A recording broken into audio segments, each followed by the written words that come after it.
오늘도 야담서구를 찾아주셔서 감사합니다. 구독과 좋아요 눌러주시면 매일 편안한 야담 한 편을 들려드릴게요. 어찌 당신이 이럴 수 있어. 혼인 첫날 밤에 천한 몸종년과 정을 통하다니. 옛날 옛적 경상도 동네 고을 어느 홀레날 밤 신부의 입에서 천지를 진동하는 비명이 터져 나왔습니다. 온 동네가 발칵 뒤집혔습니다.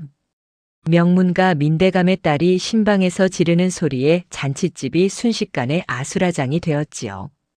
도대체 무슨 일이 벌어진 것일까요? 그 신랑의 이름은 이명준, 24살의 과거에 급제하여 한양 형조 좌랑까지 된 촉망받는 인재였습니다. 그런 신랑이 혼례 첫날 밤에 제정신이 아닌 짓을 벌인 것이었지요. 혼례식은 그야말로 성대했습니다. 민대감 댁의 위세가 얼마나 대단한지 잔치상만 100개가 넘게 차려졌고 구경꾼들은 담장 밖까지 가득 메웠지요. 붉은 비단으로 장식한 가마가 대문 앞에 놓였고 풍악 소리가 하늘을 찔렀습니다. 한양에서도 손꼽히는 혼례라 모두들 입을 모았지요. 명주는 새 관복을 차려입고 신부를 맞이했습니다. 검은 사모관대에 푸른 도포를 입은 모습이 얼마나 의젓했던지 하객들은 모두 감탄했습니다. 하지만 이상한 점이 하나 있었습니다. 신랑의 눈빛이 영 초점이 없었던 것이지요. 절을 올릴 때도 술잔을 나눌 때도 명주는 마치 넋이 나간 사람처럼 멍하니 있을 뿐이었습니다. 고개를 숙이고 팔을 들고 무릎을 꿇는 모든 동작이 마치 꼭두각시 인형 같았지요. 하객들 사이에서 수군거림이 일었지만 명준의 부모는 애써 태어난 척했습니다. 밤이 깊어지고 드디어 신방에 홀로 들어앉은 명준. 촛불만이 방 안을 밝히고 있었습니다. 명준은 멍한 눈으로 천장만 바라보고 있었지요. 붉은 비단 이불과 수놓인 병풍이 신방을 화려하게 장식했지만 명준의 눈에는 아무것도 들어오지 않았습니다. 그때 문이 살며시 열리며 한 여종이 이불을 들고 들어왔습니다. 여종은 고개를 숙인 채 조심스럽게 이부자리를 펴기 시작했지요. 명주는 여전히 멍하니 앉아 있었습니다. 도련님, 이부자리를 펴겠습니다. 여종이 작은 목소리로 말하며 촛불을 가까이 가져왔습니다. 그 순간 명준과 여종의 눈이 마주쳤습니다. 순간 죽은 듯 멍했던 명준의 눈에 번쩍 정신이 들어왔습니다. 마치 벼락을 맞은 사람처럼 온몸이 부르르 떨리더니 명준이 벌떡 일어나 여종의 손을 덥석 잡았지요. 서리가 아니냐. 여종의 얼굴이 핏기를 잃고 하얗게 질렸습니다. 촛불이 흔들리며 두 사람의 그림자가 벽에 어른거렸지요. 도련님. 어찌. 바로 그때 방문이 활짝 열리며 신부 민씨가 들어섰습니다. 화려한 혼례복을 입은 신부는 눈앞의 광경을 보고 입이 떡 벌어졌지요. 자신의 신랑이 몸종의 손을 꼭 잡고 있는 모습이었습니다. 어찌 당신이 이럴 수 있어? 혼인 첫날 밤에 천한 몸종년과 정을 통하다니. 민씨의 비명소리가 신방을 가득 채웠습니다. 하지만 명주는 신부를 거들떠보지도 않았습니다. 그저 여종의 손을 꼭 잡은 채 또렷한 목소리로 말했지요. 나는 이 혼인에 동의한 적이 없어. 첫날 밤을 치르지 않았으니 이 혼인은 없던 것이나 다름없어. 민씨의 외침에 집안 어른들이 우르르 달려왔습니다. 민대감의 녹이 어린 고함, 하인들의 제지, 명준 부모의 당혹스러운 외침이 뒤섞였지요. 혼례를 축하하던 잔칫집은 순식간에 아수라장이 되었습니다. 하지만 명준은 이미 여종의 손을 잡고 신방을 박차고 나섰습니다. 미리 준비해 둔 말 한 필이 대문 밖에서 기다리고 있었지요. 명준은 여종을 말에 태우고 자신도 올라탔습니다. 서리야, 내 손을 놓치지 마.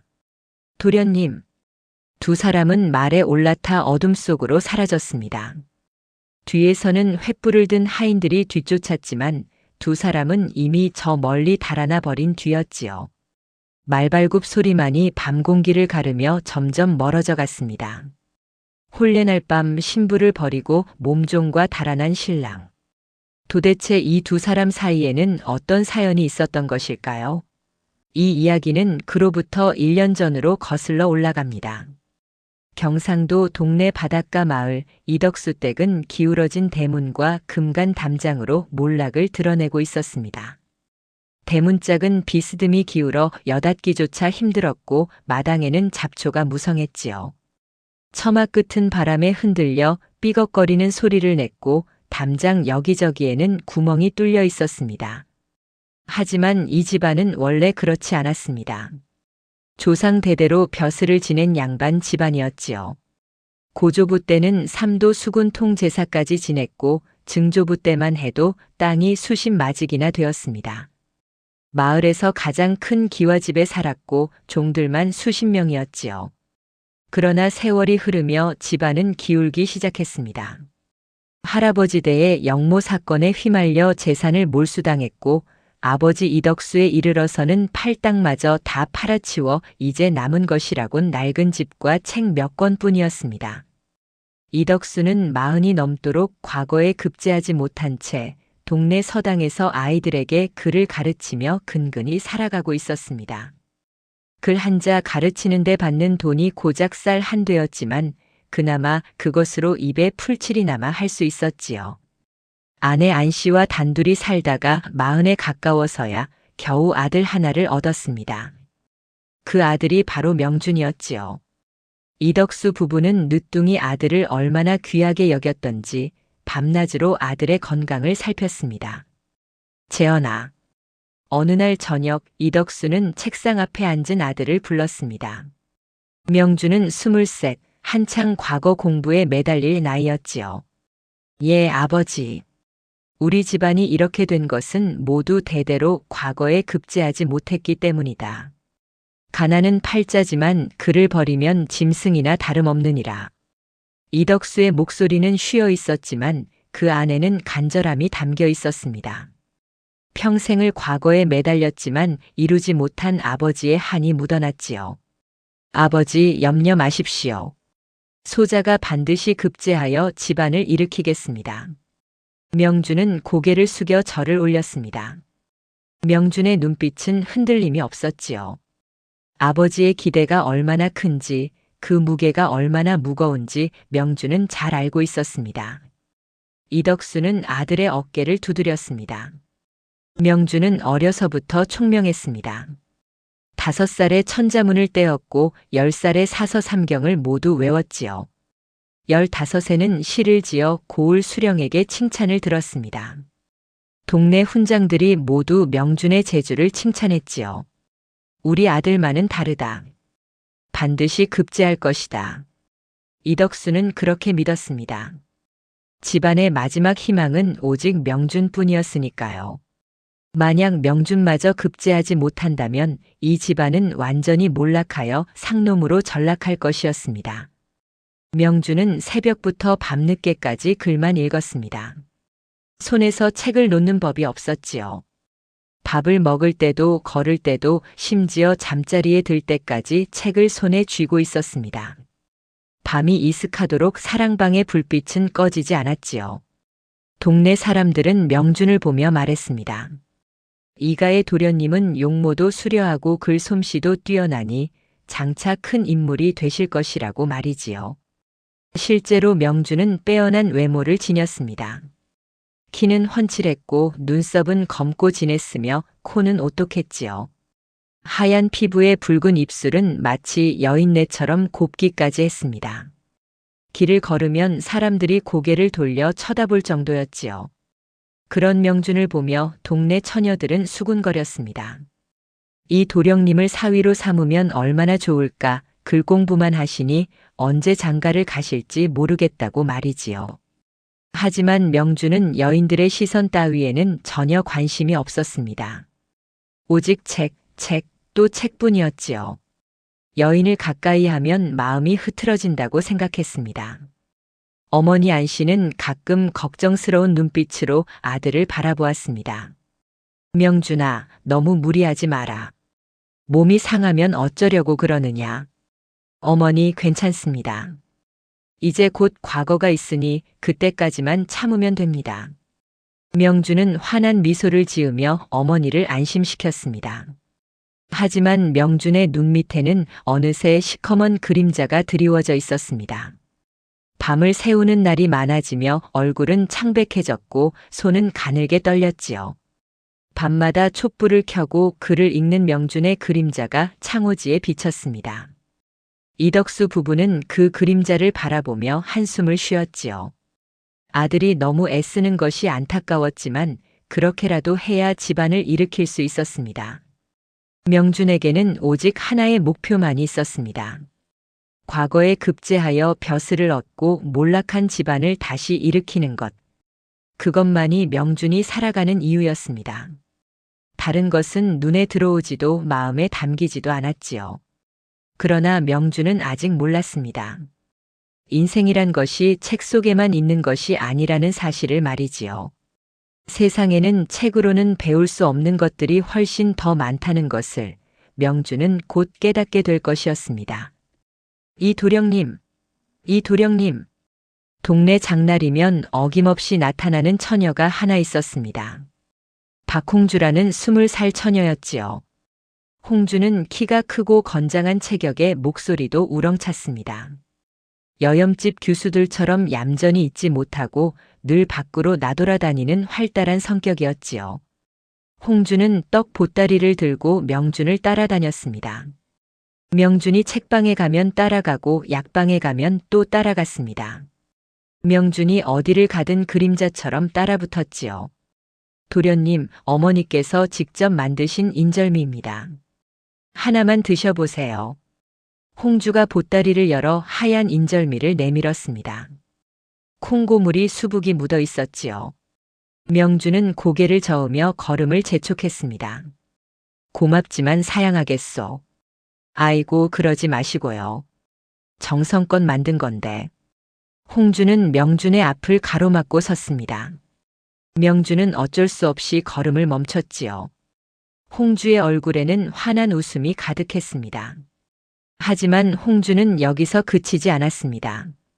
어느 날은 감나무 아래로 명준을 억지로 끌고 갔습니다. 가을이라 감나무에는 홍시가 주렁주렁 열려 있었지요. 도련님, 저 홍시 좀 따주세요. 제가 키가 작아서 닿질 않아요. 홍주가 눈을 반짝이며 말했습니다. 사실 홍주는 키가 작지 않았습니다. 오히려 여염집 교수치고는 큰 편이었지요. 하지만 명준은 거절하지 못하고 나무에 올랐습니다. 감을 따던 명준의 손과 옷이 온통 감물로 더럽혀졌습니다. 감물은 한 번 묻으면 빠지지 않는 것이었지요. 홍주는 그것을 기다렸다는 듯이 다가왔습니다. 아이고, 제 치맛자락으로 닦아드릴게요. 홍주가 명준의 손을 잡으려 하자 명준은 황급히 손을 빼며 얼굴을 붉혔습니다. 저는 글 공부가 먼저요. 명준은 그 길로 후다닥 도망쳤습니다.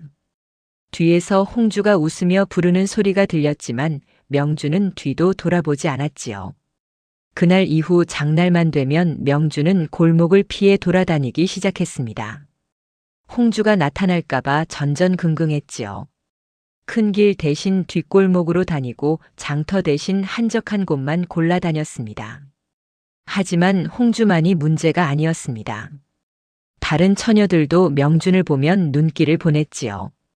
우물가에서 빨래하던 처녀들은 명준이 지나가면 수군거렸고 담장 너머로 몰래 훔쳐보는 처녀들도 있었습니다. 명준은 그런 시선들이 불편했습니다. 여인들이 자신을 쳐다볼 때마다 귀가 빨갛게 달아올랐고 가슴이 두근거렸지요. 그럴 때마다 명준은 자신을 다잡았습니다. 여인은 마음을 흐트러뜨리는 존재로다. 명준의 생각은 더욱 굳어졌습니다. 과거 급제를 위해서는 마음을 한 곳에 집중해야 하는데 여인들 때문에 산만해질 수는 없었습니다. 명준은 더욱 여인들을 피하기 시작했지요. 집에서도 어머니 안씨 외에는 여인과 말을 섞지 않았습니다. 이웃집 아주머니들이 찾아와도 사랑방 문을 굳게 닫았고 동네 잔치에도 나가지 않았습니다. 이덕수는 그런 아들이 대견하기도 했지만 한편으로는 걱정스럽기도 했습니다. 명준아, 너무 여인을 멀리하는 것도 좋지 않다. 사내가 여인을 알아야 사람이 되는 법이니라. 아버지, 과거에 급제한 후에 생각하겠습니다. 명준은 단호하게 대답했습니다. 지금은 오직 과거 공부만이 중요했습니다. 다른 것은 나중 일이었지요. 하지만 운명이란 것은 참으로 묘한 것입니다. 명준이 아무리 여인을 피하려 해도 운명은 명준을 한 여인에게로 이끌고 있었으니까요. 과거를 2달 앞둔 어느 날 밤 명준은 책상 앞에서 글을 읽고 있었습니다. 밤은 이미 깊었지만 명준의 눈은 말똥말똥했지요. 촛불이 흔들리며 책장을 비췄습니다. 사서삼경을 또다시 읽어 내려가던 명준의 눈이 점점 흐려졌습니다. 글자가 겹쳐 보이기 시작했지요. 머리가 지끈지끈 아파왔습니다. 뚝. 책상 위로 붉은 물방울이 떨어졌습니다. 명준은 코를 만졌습니다. 손에 피가 묻어났지요. 코피였습니다. 재현아. 어머니 안씨가 황급히 달려왔습니다. 밤늦도록 잠을 이루지 못하고 아들을 살피던 안씨는 명준의 코피를 보고 놀라 뛰어온 것이었지요. 이러다 내가 쓰러지겠다. 그만 자거라. 안씨가 명준의 코를 막으며 안타까워했습니다. 하얀 무명천이 금세 붉게 물들었지요. 어머니, 지금 아니면 기회가 없습니다. 명준은 고집을 부렸습니다. 하지만 코피는 쉽게 멈추지 않았습니다. 안씨는 찬물에 적신 수건을 명준의 이마에 얹었지요. 이런 식으로 하다가는 과거 보러 가기도 전에 쓰러지고 말게다. 제발 좀 쉬거라. 안씨의 목소리에는 눈물이 섞여 있었습니다. 명준은 어머니의 눈물을 보고서야 고개를 끄덕였지요. 다음 날 아침 명준은 여전히 머리가 무겁고 가슴이 답답했습니다. 책을 펼쳤지만 글자가 눈에 들어오지 않았지요. 몇 번을 같은 구절을 읽어도 무슨 뜻인지 이해가 되지 않았습니다. 이러면 안 되는데. 명준은 책을 덮었습니다. 이렇게 억지로 공부해서는 오히려 독이 될 것 같았지요.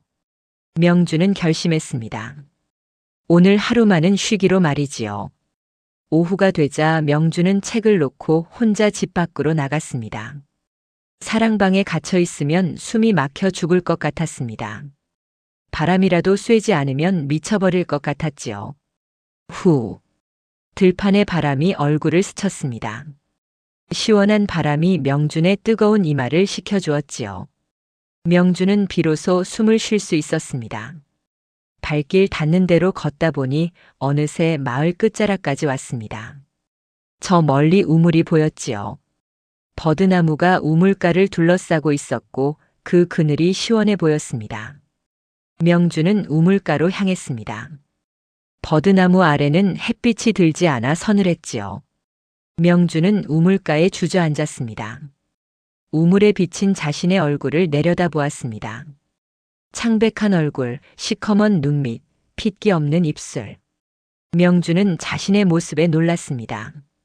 언제 이렇게 초췌해진 것일까요? 공부에만 매달리느라 자신이 얼마나 망가지고 있는지 몰랐던 것이지요. 나는 과연 급제할 수 있을까? 명준의 입에서 처음으로 의심의 말이 나왔습니다. 지금까지는 한 번도 의심해 본 적이 없었습니다. 무조건 급제할 수 있다고 해야만 한다고 믿었지요. 하지만 지금 명준의 마음속에는 불안이 스며들고 있었습니다. 이렇게 몸과 마음이 지쳐서 과연 좋은 결과를 낼 수 있을까 하는 두려움이었지요. 명준은 하늘을 올려다보았습니다. 푸른 하늘에 뭉게구름이 둥둥 떠다녔습니다. 구름은 자유롭게 흘러갔지요. 명준은 문득 자신도 저 구름처럼 자유롭고 싶다는 생각이 들었습니다. 그때였습니다. 청실 홍실 얼기설기 엮어내어 임계신대 보내오리다. 저 멀리 버드나무 건너편에서 노랫소리가 들려왔습니다. 구슬프면서도 청아한 목소리였지요. 명준은 고개를 돌렸습니다. 우물 건너편에 한 소녀가 빨래를 하고 있었습니다. 낡은 저고리와 치마를 입었지만 햇빛에 반짝이는 얼굴은 꽃보다 아름다웠지요. 소녀는 빨래를 헹구며 노래를 불렀습니다. 가노라 삼각사나 다시 보자 한강수야. 노래는 이별가였습니다. 떠나는 임을 그리워하는 노래였지요. 소녀의 목소리에는 깊은 슬픔이 묻어 있었습니다. 명주는 넋을 잃고 그 노래를 들었습니다. 책을 읽을 때도 글을 쓸 때도 느껴보지 못한 감정이 가슴속에서 일렁였지요. 가슴 한편이 먹먹해지고 눈시울이 뜨거워졌습니다. 노래가 끝나고 소녀가 고개를 들었습니다. 그 순간 명준과 소녀의 눈이 마주쳤습니다. 아! 소녀는 깜짝 놀라 빨래를 챙겼습니다. 젖은 빨래를 재빨리 광주리에 담고 머리에 이고는 후다닥 달아났지요. 명준은 그 뒷모습을 멍하니 바라보았습니다. 소녀의 뒷모습이 버드나무 사이로 사라졌습니다. 하지만 명준의 귓가에는 여전히 그 노랫소리가 맴돌았지요. 청아하면서도 애절한 목소리, 그리고 햇빛에 반짝이던 그 얼굴. 이상했습니다. 처음 보는 소녀인데 가슴이 두근거렸습니다. 그 구슬픈 노랫소리가 귓가에서 떠나지 않았지요. 명준은 한참을 우물가에 앉아 있었습니다. 해가 기울 무렵 명준은 집으로 돌아왔습니다. 사랑방으로 들어가 책상 앞에 앉았지요. 책을 펼쳤지만 글자가 눈에 들어오지 않았습니다. 자꾸만 그 소녀의 얼굴이 떠올랐습니다. 무슨 생각을 이리 하는 게냐? 명준은 자신을 다잡으려 했습니다. 하지만 소녀의 모습은 쉽게 지워지지 않았지요. 그날 밤 명준은 잠을 이루지 못했습니다. 다음 날도 그 다음 날도 명준은 공부에 집중할 수 없었습니다. 책을 읽어도 무슨 뜻인지 이해가 되지 않았지요. 머릿속에는 온통 그 소녀의 노랫소리뿐이었습니다. 사흘째 되던 날 명준은 결국 다시 우물가로 향했습니다. 혹시나 하는 마음이었지요. 그 소녀를 다시 볼 수 있을까 하는 기대 때문이었습니다. 명준은 우물가에 도착했습니다. 하지만 아무도 없었지요. 버드나무만 바람에 흔들릴 뿐이었습니다.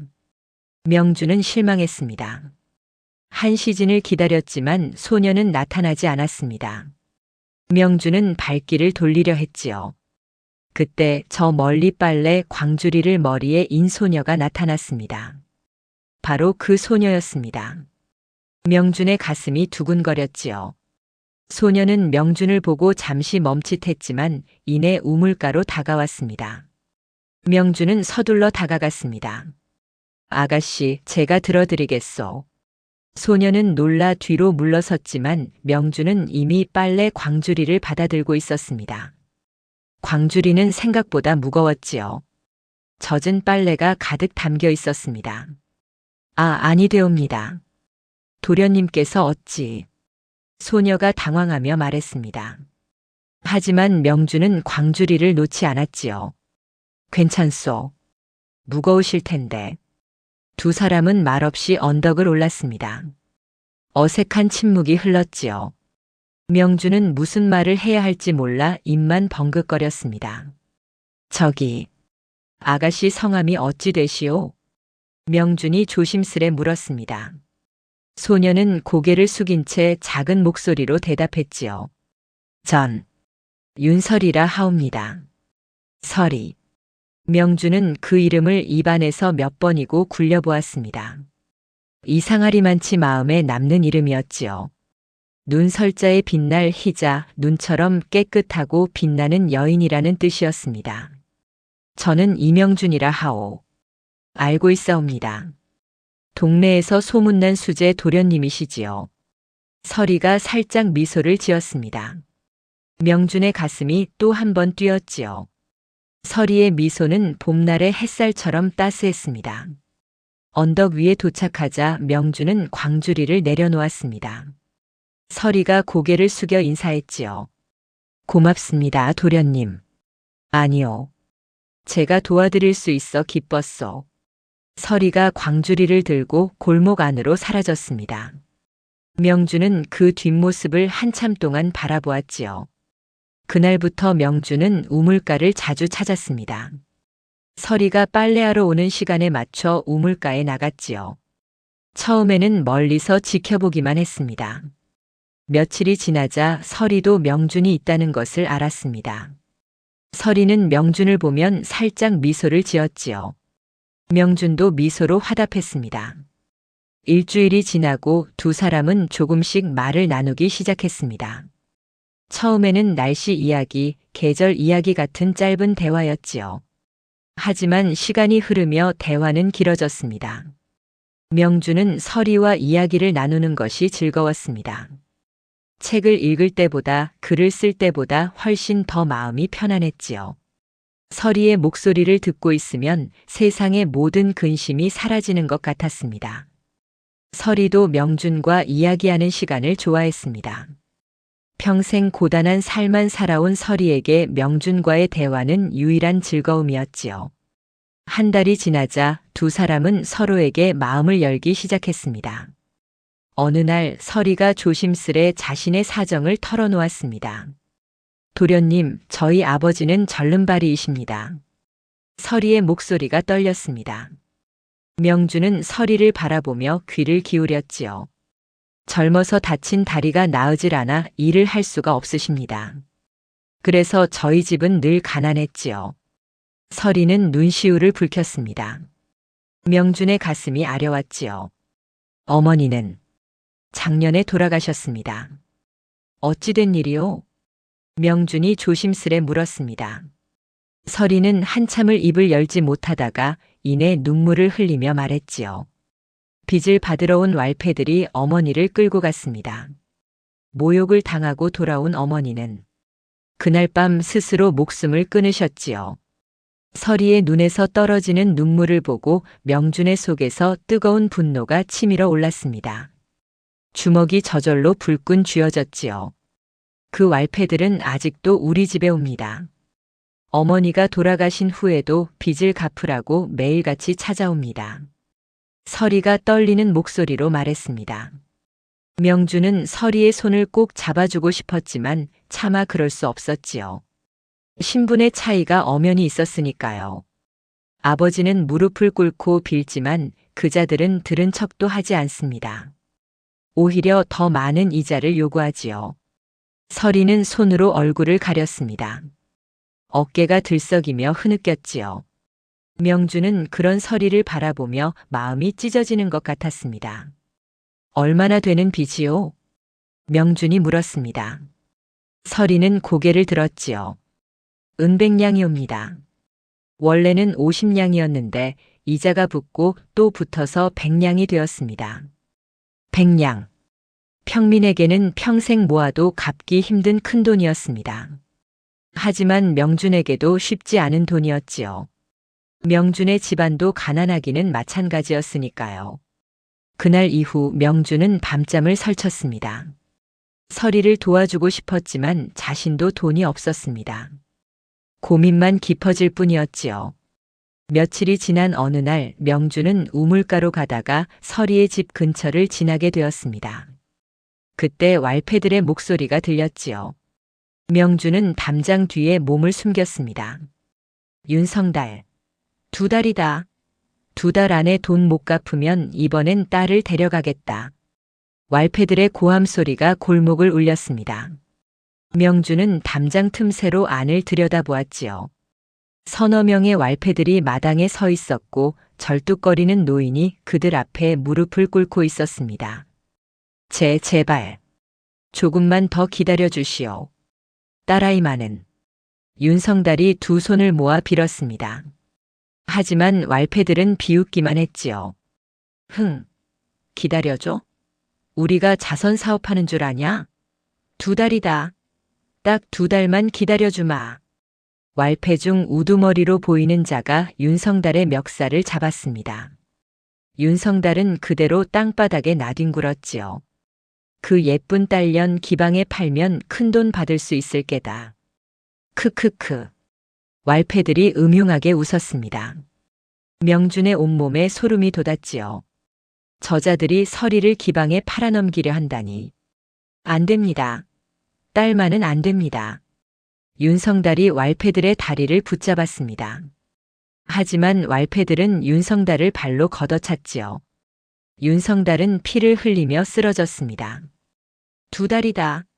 기억해둬. 왈패들이 휘파람을 불며 떠났습니다. 그들이 떠난 뒤 방문이 열리며 서리가 나왔습니다. 서리는 쓰러진 아버지를 부축하며 울었지요.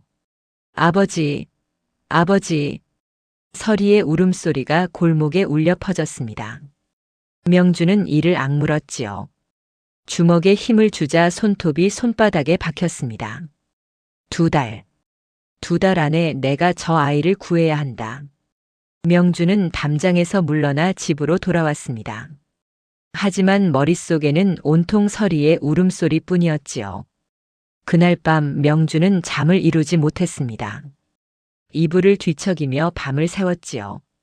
어떻게 하면 서리를 도울 수 있을까? 어떻게 하면 100냥이나 되는 큰 돈을 마련할 수 있을까? 고민 끝에 명주는 한 가지 방법을 떠올렸습니다. 혼수 준비금으로 모아둔 돈이 있었지요. 어머니 안씨가 명준의 장가를 위해 푼푼히 모아둔 돈이었습니다. 하지만 그것도 90냥밖에 되지 않았습니다. 10냥이 모자랐지요. 명주는 다시 고민에 빠졌습니다. 다음 날 아침 명주는 결심했습니다. 혼수 준비금을 쓰기로 한 것이지요. 그리고 모자란 10냥은 어떻게든 마련하기로 했습니다. 윤낭자, 제게 부탁이 있어. 명주는 서리의 집을 찾아갔습니다. 윤성달과 서리가 놀라 일어섰지요. 양반 도령이 이런 누추한 집까지 찾아온 것은 처음이었습니다. 저는 과거를 준비하는 선비요. 그런데 요즘 마음이 산란하여 그리 눈에 들어오지 않소. 명주는 차분히 말을 이었습니다. 윤성달과 서리는 명준의 말을 귀담아 들었지요. 낭자의 노래를 들으면 마음이 편안해지더이다. 그래서 부탁이 있소. 서리가 고개를 들었습니다. 명주는 서리를 바라보며 말했지요. 하루의 반나절 우리 집 사랑방에서 노래를 불러주시오. 그러면 하루에 은 한 냥씩 석 달치를 미리 드리겠소. 은 한 냥씩이라뇨? 윤성달이 눈을 동그랗게 떴습니다. 석 달이면 90냥, 빚의 대부분을 갚을 수 있는 큰 돈이었습니다. 하지만 도련님, 그런 큰 돈을 어찌? 서리가 망설였습니다. 너무 큰 돈이었기 때문이지요. 노래를 부르는 대가치고는 과분했습니다. 제 어머니께서 모아두신 돈이 있어. 염려 마시오. 명주는 거짓말을 했습니다. 사실은 자신의 혼수 준비금을 쓰려는 것이었지만 그 사실을 말할 수는 없었지요. 윤성달은 서리를 바라보았습니다. 서리도 아버지를 바라보았지요. 두 사람은 눈빛으로 대화를 나눴습니다. 이것은 목숨이 달린 문제였으니까요. 감사옵니다, 도련님. 서리가 깊이 절을 올렸습니다. 윤성달도 함께 절을 올렸지요. 명주는 두 사람을 일으켜 세웠습니다. 절은 사양하시오. 이것은 거래일 뿐이요. 명주는 품에서 무명 보자기에 싼 은을 꺼냈습니다. 90냥이 들어있었지요. 윤성달은 그 무거운 보자기를 받아들며 눈물을 흘렸습니다. 도련님의 은혜 평생 잊지 않겠사옵니다. 은혜가 아니요. 거래요. 낭자는 노래를 부르고 저는 그 대가를 지불하는 것이요. 명주는 단호하게 말했습니다. 자신의 호의가 베푸름으로 여겨지는 것이 싫었지요. 서리의 자존심을 지켜주고 싶었습니다. 다음 날부터 서리는 매일 낮마다 이가의 사랑방에 들어왔습니다. 명주는 책상 앞에 앉고 서리는 방 한쪽에 앉아 노래를 불렀지요. 처음에는 어색했습니다. 한 방에 남녀가 단둘이 있다는 것이 낯설었지요. 청실홍실 얼기설기였거네요. 서리의 노래가 사랑방을 가득 채웠습니다. 명주는 책을 펼쳤지만 처음 며칠은 글자가 눈에 들어오지 않았습니다.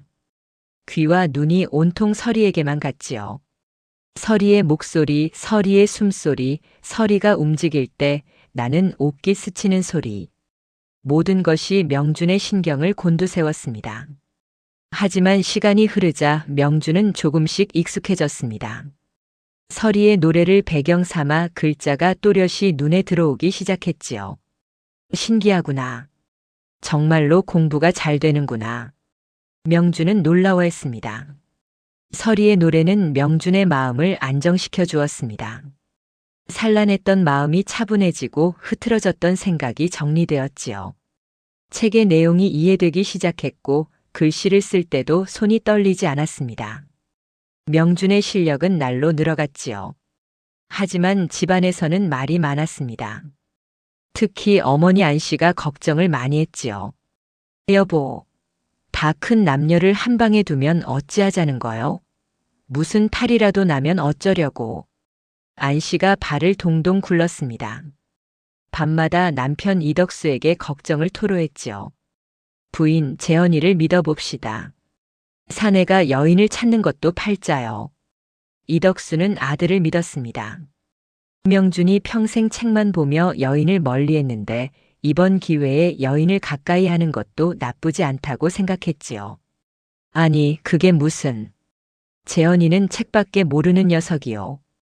여인을 가까이 하지 않아 걱정이었는데 이참에 정이라도 들면 좋지 않소? 이덕수는 오히려 흐뭇해했습니다. 아들이 드디어 사람 사는 맛을 알게 된 것 같아 기뻤지요. 하지만 신분이 다르지 않습니까? 양반과 상놈이. 부인, 정이란 것이 신분을 가리던가요? 마음이 가는 것을 어찌 막겠소? 이덕수는 아들의 마음을 이해했습니다. 자신도 젊은 시절 신분을 뛰어넘어 안씨와 사랑에 빠진 적이 있었으니까요. 사랑방에는 책 냄새와 사람 냄새, 노랫소리가 뒤섞였습니다. 서리의 노래는 날로 구슬퍼졌고 명준의 실력은 날로 늘어갔지요. 두 사람 사이의 거리도 조금씩 가까워졌습니다. 처음에는 눈도 마주치지 못하던 두 사람이 이제는 자연스럽게 대화를 나누게 되었지요. 한 달이 지나고 두 달이 지났습니다. 두 사람의 마음은 점점 더 깊어져 갔습니다. 석 달이 채워질 즈음 명준은 과거에 나갈 충분한 실력을 쌓았습니다. 사서 삼경을 완벽히 외웠고 시부도 자유자재로 지을 수 있었지요. 책문에 답하는 실력도 일취월장했습니다. 마지막 날 명준은 서리에게 말했습니다. 낭자, 오늘로 석 달이 다 되었소. 함께 들판을 걷지 않겠소? 서리는 고개를 끄덕였습니다. 두 사람은 말없이 들판을 걸었지요. 보랏빛 꽃들이 바람에 흔들렸습니다. 봄이 한창이었지요. 낭자. 명준이 걸음을 멈추고 서리의 손을 잡았습니다. 서리의 손이 부들부들 떨렸지요. 저 도련님. 저는 낭자를 사랑하오. 명준의 고백에 서리의 얼굴이 붉게 물들었습니다. 서리는 고개를 숙였지요. 저도 도련님을 사랑하옵니다. 서리의 작은 목소리가 바람에 실려왔습니다. 명준은 서리를 끌어안았지요. 꽃 사이에 숨어 두 사람은 첫 입맞춤을 나누었습니다. 내년 봄 과거를 마치고 돌아오면 반드시 낭자를 아내로 맞이하겠소. 저는 서방님만을 기다리겠습니다. 서리가 눈물을 흘렸습니다. 기쁨의 눈물이었지요. 명준도 눈시울이 뜨거워졌습니다. 빚은 제가 모두 갚아놓겠소. 아버님 약값도 걱정 마시오. 제가 한양에서 벼슬을 얻으면 낭자와 아버님을 모시고 살겠소. 도련님. 두 사람은 꽃밭에서 오래도록 서로를 껴안았습니다. 햇살이 따스했고 바람은 부드러웠지요. 꽃향기가 진동했고 새들이 노래를 불렀습니다. 이것이 두 사람이 함께한 마지막 행복한 순간이었습니다. 앞으로 이들에게는 가혹한 시련이 기다리고 있었지요. 이듬해 봄 명준은 한양으로 과거를 보러 떠났습니다. 도련님, 부디 몸 건강히 계시옵소서. 서리가 눈물을 글썽이며 배웅했습니다. 명준은 서리의 손을 꼭 잡았지요. 기다리시오. 반드시 돌아오겠소. 그리고 낭자를 당당히 아내로 맞이하겠소. 명준은 말에 올라탔습니다. 서리는 손을 흔들며 명준이 사라질 때까지 지켜보았지요. 명준의 뒷모습이 저 멀리 사라졌습니다. 한양으로 가는 길은 멀고도 험했습니다. 산을 넘고 물을 건너야 했지요. 하지만 명준의 발걸음은 가벼웠습니다. 서리를 위해서라도 반드시 급제해야 했으니까요. 한양 성균관 앞에는 전국에서 몰려든 선비들로 인산인해를 이루었습니다. 수백 명의 선비들이 과거를 보러 왔지요. 명준은 차분히 시험장에 들어갔습니다. 첫째 날 경서를 묻는 시험이 치러졌습니다. 명준은 붓을 들었지요. 사서삼경의 구절들이 물 흐르듯 나왔습니다. 서리의 노래를 들으며 외웠던 구절들이었지요. 둘째 날 시부를 짓는 시험이었습니다. 명준은 서리를 떠올리며 시를 지었지요. 그리움과 사랑이 담긴 시였습니다.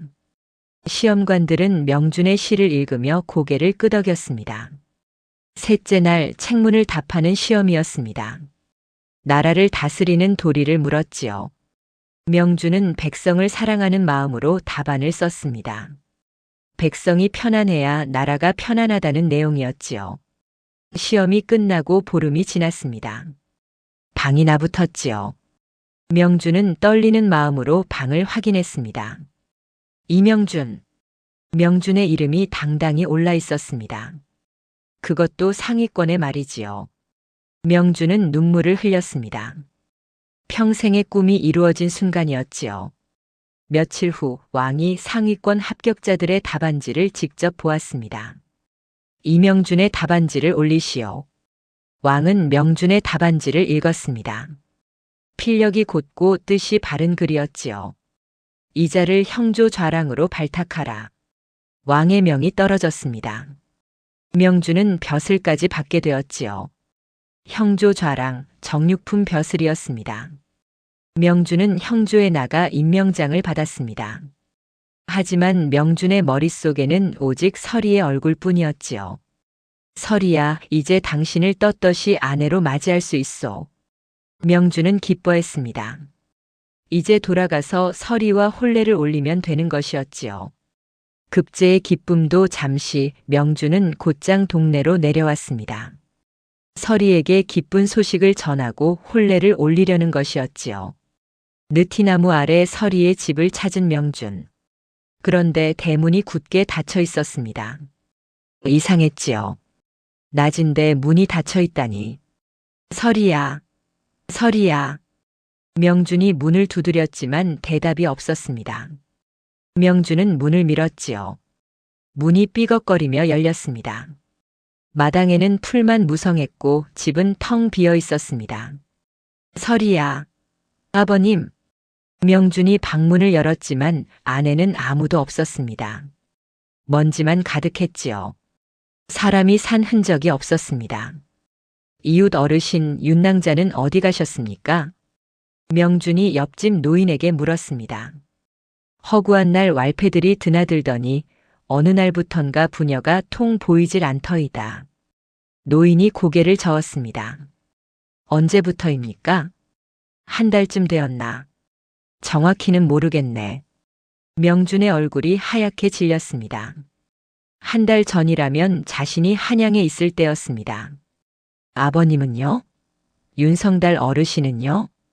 그것도 모르겠네. 하루아침에 사라져버렸으니 혹시 야반도주한 것 아닌가 싶더군. 명준은 집 안으로 뛰어들었습니다.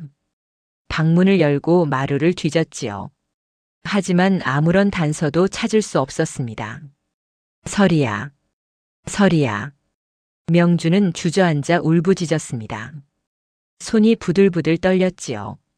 가슴이 찢어지는 것 같았습니다. 왈패들, 그 개자식들이. 명준의 눈이 핏발로 물들었습니다. 왈패들이 서리를 데려간 것이 분명했습니다. 빚을 갚지 못했다는 이유로 말이지요. 명준은 벌떡 일어나 마을을 뒤졌습니다. 왈패들의 소굴을 찾아 나섰지요. 주막마다 골목마다 뒤졌습니다. 반드시 서리를 찾아내겠다. 명준의 목소리는 절규에 가까웠습니다. 사랑하는 여인을 잃었다는 절망감, 그리고 그녀를 지키지 못했다는 자책감이 명준을 짓눌렀지요.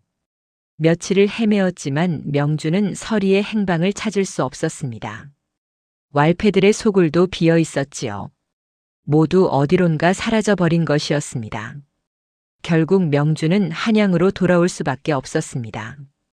형주에 출근해야 했으니까요. 하지만 명준의 마음은 온통 설의 생각뿐이었습니다. 이명준, 임명장을 받으시오. 형조 참판이 임명장을 내밀었습니다. 명준은 무릎을 꿇고 받았지요. 하지만 기쁨은 없었습니다. 서리를 잃은 지금 벼슬이 무슨 소용이란 말입니까? 첫 업무를 주겠소. 요즘 지방에서 사라지는 여인들이 많다네. 실종 사건 기록들을 정리해보게. 참판이 두꺼운 장부를 내밀었습니다. 명주는 장부를 받아들었지요. 예, 명심하겠습니다. 명주는 사랑방으로 돌아와 장부를 펼쳤습니다. 수십 건의 실종 사건이 기록되어 있었지요. 충청도 공주 김씨 여인 실종, 전라도 남원 박씨 여인 실종, 경상도 진주 최씨 여인 실종. 명주는 한 장 한 장 넘기며 읽어내려갔습니다. 모두 젊은 여인들이었지요. 빚 때문에 끌려갔다는 공통점이 있었습니다. 명주는 손이 멈췄습니다. 마지막 장에 익숙한 이름이 보였지요. 경상도 동래 윤성달의 딸 윤설의 실종. 명준의 눈에서 눈물이 주르르 흘러내렸습니다. 장부에는 차가운 글자로만 적혀 있었습니다. 사랑했던 여인의 이름이 이렇게 기록으로만 남아있다니. 명주는 주먹으로 바닥을 쳤습니다. 반드시 찾아내겠다. 그리고 저놈들을 모조리 잡아들이겠다. 이제 명준의 목표는 하나였습니다. 서리를 찾아내고 그녀를 빼앗아간 자들을 뿌리 뽑는 것이었지요. 명준은 장부를 다시 펼쳤습니다. 하나하나 꼼꼼히 읽어내려갔지요. 실종 사건들에는 공통점이 있었습니다. 모두 빚에 쪼들리던 집안의 여인들이었고 왈패들이 데려갔으며 그 후 행방을 알 수 없게 되었다는 것이지요. 명주는 지도를 펼쳤습니다. 실종 사건이 일어난 지역들을 표시했지요. 충청도, 전라도, 경상도, 삼남 지방에 집중되어 있었습니다. 조직적인 범죄로군. 명주는 확신했습니다. 이것은 단순한 빚 독촉이 아니었습니다.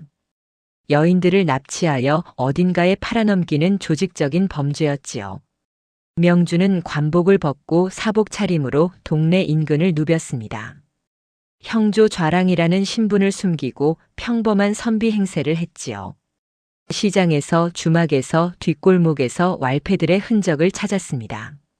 며칠을 추적한 끝에 마침내 서리의 집에 드나들던 놈들 중 하나를 찾아냈지요. 마두칠이라는 놈이로군. 명주는 주막에서 그 놈을 발견했습니다. 술에 취해 고래고래 소리를 지르는 놈이었지요. 명주는 그 놈을 미행했습니다. 밤이 깊어지고 마두칠이 비틀거리며 골목으로 들어갔습니다. 명주는 뒤를 따랐지요. 우중한 밤 좁은 골목 끝에서 마두칠을 몰아세웠습니다. 윤설이를 어디로 빼돌렸느냐? 명준이 칼을 뽑아들었습니다. 마두칠이 뒤로 물러섰지요. 누구야? 형조 좌랑 이명준이다. 어서 말하지 못할까? 명준이 칼을 들이댔습니다. 마두칠의 얼굴이 하얗게 질렸지요. 그때였습니다. 골목 양쪽에서 부하들이 우르르 쏟아져 나왔습니다. 미리 매복해둔 것이었지요. 명준은 함정에 빠진 것을 깨달았습니다. 형조 좌랑이라고. 크크크 잡아라. 명준은 칼을 휘둘렀지만 적은 너무 많았습니다. 10명이 넘는 왈패들이 몰려들었지요. 명준은 필사적으로 싸웠지만 수적 열세를 극복할 수 없었습니다. 뒤에서 몽둥이가 날아와 명준의 뒤통수를 내리쳤습니다. 명준은 피를 흘리며 쓰러졌지요. 따뜻한 피가 목덜미를 타고 흘러내렸습니다. 이놈을 바다에 쳐넣어라. 예. 왈패들이 명준을 끌고 갔습니다. 명준의 의식은 점점 흐려졌지요. 칠흑 같은 어둠이 명준을 삼켰습니다. 설이야. 미안하다. 내가 지키지 못했구나. 그것이 명준의 마지막 생각이었습니다. 의식이 완전히 사라졌지요. 왈패들은 명준을 배에 실었습니다. 바다 한가운데로 나가 명준을 물에 던지려 했지요. 하지만 그때 순찰을 돌던 수군들이 나타났습니다. 왈패들은 황급히 도망쳤고 명준은 겨우 목숨을 건졌습니다. 수군들이 명준을 발견하고 동네 관아로 데려갔지요.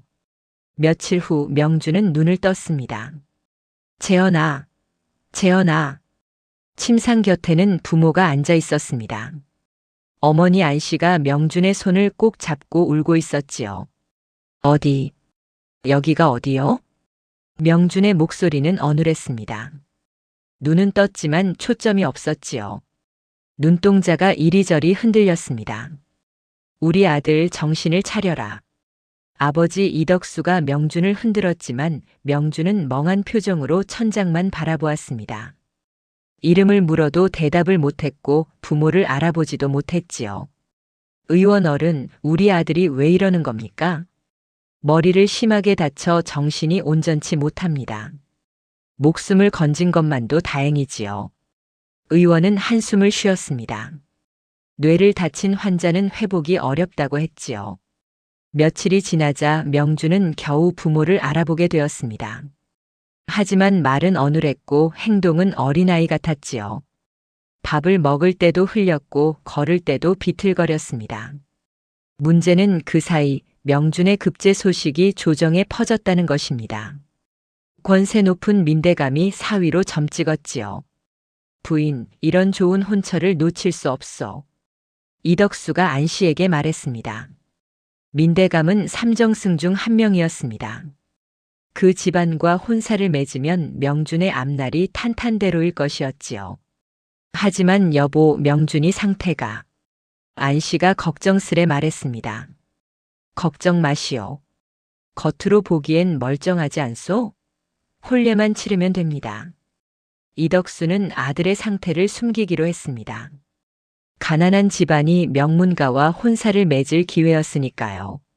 이 기회를 놓치면 평생 다시 오지 않을 것이었지요. 과연 들키지 않을까요? 하인들이 미리 연습을 시키면 됩니다. 제사도 그렇게 지내지 않소? 이덕수는 하인들에게 명령했습니다. 명준에게 절하는 법, 술잔을 드는 법, 걷는 법을 연습시키라고 말이지요. 하인들은 매일 명준을 데리고 연습했습니다. 명준은 기계처럼 따라했지요. 이해하지는 못했지만 시키는 대로 움직였습니다. 결국 혼사가 결정되었습니다. 명준은 아무것도 모른 채 고개만 끄덕였지요. 서리에 대한 기억도 사랑에 대한 기억도 모두 사라진 상태였습니다. 한양 민대감 댁과 이가 사이에 성대한 혼례가 준비되었습니다. 하인들은 명준에게 절하는 법, 술잔을 드는 법을 수없이 연습시켰습니다. 명준은 기계처럼 따라했지요. 이해는 못해도 몸이 기억했습니다. 혼례날이 되었습니다. 잔치상이 100개나 차려졌고 구경꾼들이 담장 밖까지 가득 찼습니다. 한양에서도 손꼽히는 혼사였으니까요. 참 멀쩡해 보이네. 과연 급제한 선비답게 의젓하구먼. 사람들이 수군거렸습니다. 명준은 하인들이 시킨 대로 절을 하고 술잔을 들었지요. 겉으로 보기에는 정상처럼 보였습니다. 혼례가 무사히 끝났습니다. 밤이 되어 신방에 홀로 앉은 명준. 촛불만이 방 안을 밝히고 있었습니다. 명준은 멍한 눈으로 허공을 바라보고 있었지요. 그때 문이 살며시 열렸습니다. 한 여종이 이불을 들고 들어왔지요. 도련님, 이부자리를 펴겠습니다. 여종은 고개를 숙인 채 조심스럽게 이불을 펼쳤습니다. 명준은 여전히 멍하니 앉아 있었지요. 여종이 고개를 들어 촛불을 가까이 가져왔습니다. 그 순간 명준과 여종의 눈이 마주쳤습니다. 순간 명준의 눈에 번쩍 정신이 들어왔습니다. 마치 벼락을 맞은 것처럼 온몸이 부르르 떨렸지요. 죽어있던 눈동자에 생기가 돌아왔습니다. 서리가 아니냐? 명준의 목소리는 또렷했습니다. 더 이상 어눌하지 않았지요. 여종의 얼굴이 핏기를 잃고 하얗게 질렸습니다. 도련님, 어떻게 살아계십니까? 설이었습니다. 명준이 그토록 찾아 헤매던 설이가 바로 눈앞에 있었지요. 순간 명준의 머릿속 안개가 걷히며 모든 기억이 쏟아져 들어왔습니다. 우물가에서 만났던 설해, 노래를 부르던 설해, 꽃밭에서 입맞춤했던 설해, 그리고 피 흘리며 쓰러졌던 그날 밤. 모든 것이 한꺼번에 떠올랐습니다. 설이야. 명준이 설이의 손을 덥석 잡았습니다. 설이의 손이 차가웠지요. 명준의 눈에서 눈물이 흘러내렸습니다. 바로 그때 신부 민 씨가 방으로 들어섰습니다. 화려한 혼례복을 입은 신부는 눈앞의 광경을 보고 입이 떡 벌어졌지요. 이게 무슨 추태요? 민 씨의 비명소리가 신방을 가득 채웠습니다. 민 씨가 비명을 질렀습니다. 혼인 첫날부터 신랑이 몸종의 손을 잡고 있다니 믿을 수 없는 광경이었지요. 이게 무슨 꼴이냐? 하지만 명준은 신부를 거들떠보지도 않았습니다. 그저 설이의 손을 꼭 잡고 있을 뿐이었습니다. 명준의 목소리는 또렷했습니다. 이제 멍청이가 아니었지요. 나는 이 혼인에 동의한 적이 없소. 첫날 밤을 치르지 않았으니 이 혼인은 없던 것이나 다름없소. 명준은 당당하게 말했습니다. 조선의 법에 따르면 첫날 밤을 치르기 전까지는 혼인이 완성된 것이 아니었습니다. 따라서 지금 이 혼인을 깨뜨려도 법적으로 문제가 없었지요. 민 씨의 외침에 집안 어른들이 우르르 달려왔습니다. 민대감의 부인, 명준의 부모, 그리고 수많은 하인들이 신방으로 몰려들었지요. 신방은 순식간에 사람들로 가득 찼습니다. 민대감이 녹이 어린 목소리로 고함쳤습니다. 내 이놈, 감히 나를 우롱하느냐? 얼굴이 불그락푸르락 했지요. 자신의 딸을 모욕당했다는 분노가 치솟았습니다. 명준은 당당히 대답했습니다. 저는 이 여인을 사랑합니다. 이 혼인은 제 의지가 아니었습니다. 떨림 없는 목소리였지요. 형조 좌랑으로서 법을 아는 사람으로서 자신의 권리를 주장했습니다. 민대감은 할 말을 잃었습니다. 명준의 말이 맞았으니까요. 아무리 권세가 높아도 법을 어길 수는 없었습니다. 하인들이 명준을 잡으려 했지만 명준은 이미 설이의 손을 끌어안고 신방을 뛰쳐나갔습니다. 두 사람은 복도를 달렸지요. 뒤에서 하인들이 쫓아왔지만 명준은 멈추지 않았습니다. 대문 밖에는 미리 준비해둔 말이 기다리고 있었습니다. 명준이 정신을 차린 순간 본능적으로 준비해둔 것이었지요. 명준은 설이를 말에 태우고 자신도 올라탔습니다. 설이야, 내 손을 놓치지 마. 도련님. 뒤에서 횃불을 든 하인들이 달려왔지만 두 사람은 이미 어둠 속으로 사라진 뒤였습니다. 말발굽 소리만이 밤 공기를 가르며 점점 멀어져 갔지요. 민대감 댁은 순식간에 아수라장이 되었습니다. 두 사람은 한참을 달렸습니다. 한양 변두리 허름한 집까지 왔을 때 말을 멈췄지요. 명준은 설이를 안전한 곳으로 데려간 것이었습니다. 그곳은 명준이 혹시 모를 상황을 대비해 미리 알아둔 곳이었지요. 집 안으로 들어가자 설이는 그제야 긴장이 풀리며 주저앉았습니다. 명준도 설의 곁에 앉았지요. 두 사람은 한참 동안 서로를 바라보았습니다. 헤어졌다 다시 만난 기쁨과 앞으로 닥칠 시련에 대한 두려움이 뒤섞인 눈빛이었습니다. 한양 변두리 허름한 집에 몸을 숨긴 두 사람. 명준은 설이의 손을 잡았습니다. 설이는 눈물을 흘리며 그동안의 일을 털어놓기 시작했지요. 도련님이 떠나신 후 은으로 빚을 다 갚았습니다. 하지만 왈패들은 끝나지 않았습니다. 설이의 목소리가 떨렸습니다. 명준은 설이의 손을 더 꼭 잡아주었지요. 명준이 떠난 후 설이는 받은 은으로 빚을 갚았습니다. 하지만 왈패들은 이자가 더 붙었다며 더 많은 돈을 요구했지요.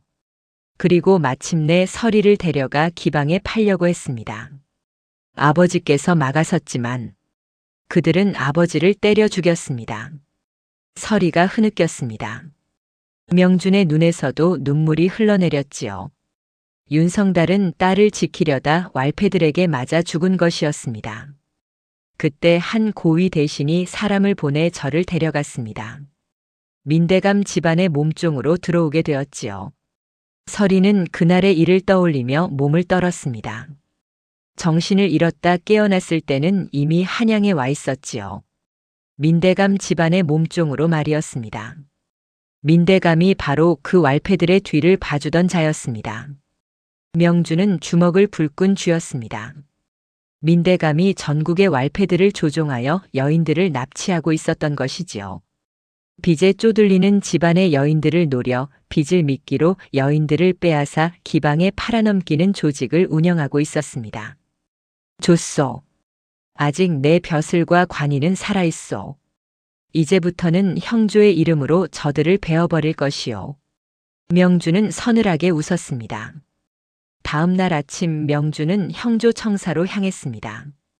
서리는 안전한 곳에 숨겨두고 말이지요. 형조 참판을 찾아간 명주는 무릎을 꿇었습니다.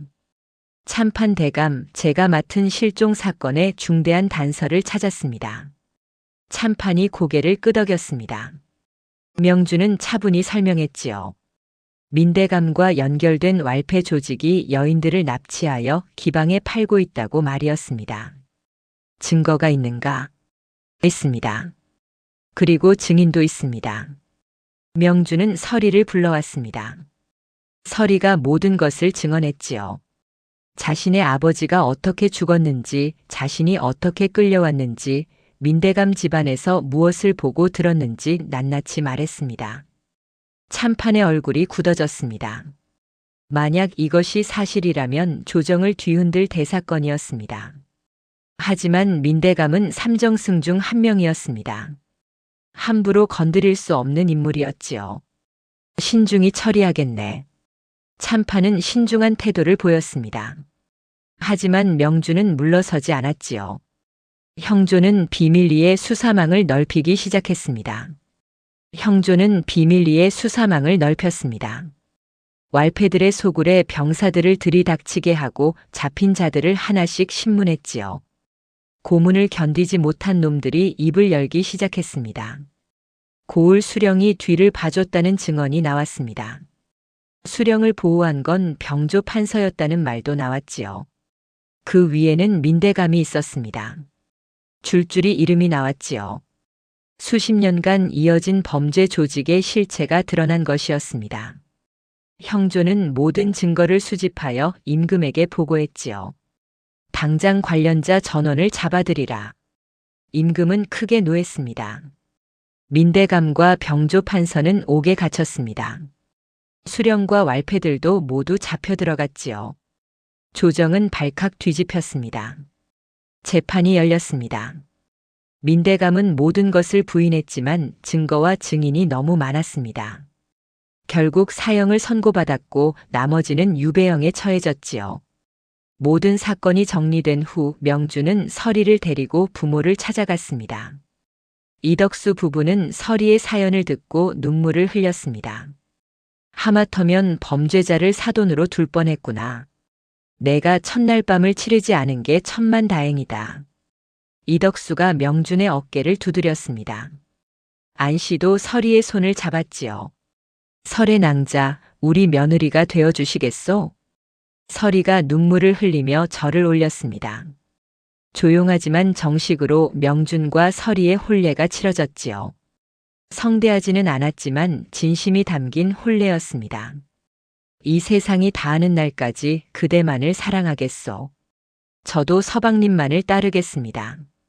두 사람은 서로를 꼭 껴안았습니다.